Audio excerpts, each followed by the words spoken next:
আল্লাহর কসম লাগে কথাগুলো শুনে যাবেন। আজানের সময় ভুলেও এই 5টি কাজ কখনো করবেন না, কারণ নবী করিম সাল্লাল্লাহু আলাইহি ওয়াসাল্লাম বলে গেছেন, এই আজানের সময় আজানের প্রতি কালামে মহান আল্লাহ তাআলা তার বান্দাদের জন্য 1,00,000 নেকি দান করেন এবং আজানের কালাম সংখ্যা 15টি, অর্থাৎ 15 লক্ষ নেকি দান করেন।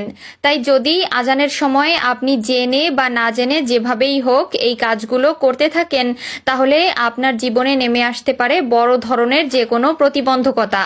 হতে পারে সেটা আপনার বা আপনার পরিবারের কারো জটিল কঠিন রোগ বা ব্যবসায় আয় রুজিতে অবরকতময়, এমনকি এছাড়া আরো ঘটতে পারে নানান ধরনের বিপদ। কি সেই কাজগুলো যা আজানের সময় আমাদের করতে নিষেধ করা হয়েছে এবং আজানের সময় ঠিক কি করতে হবে তাও বলা আছে এই ভিডিওতেই। সেটা জানতে হলে দেখতে হবে পুরো ভিডিওটি শুরু করার আগে আমি আপনাদের কাছে ছোট্ট একটি প্রশ্ন করতে চাই যে আপনার এলাকায় বা মহল্লায় বা শহর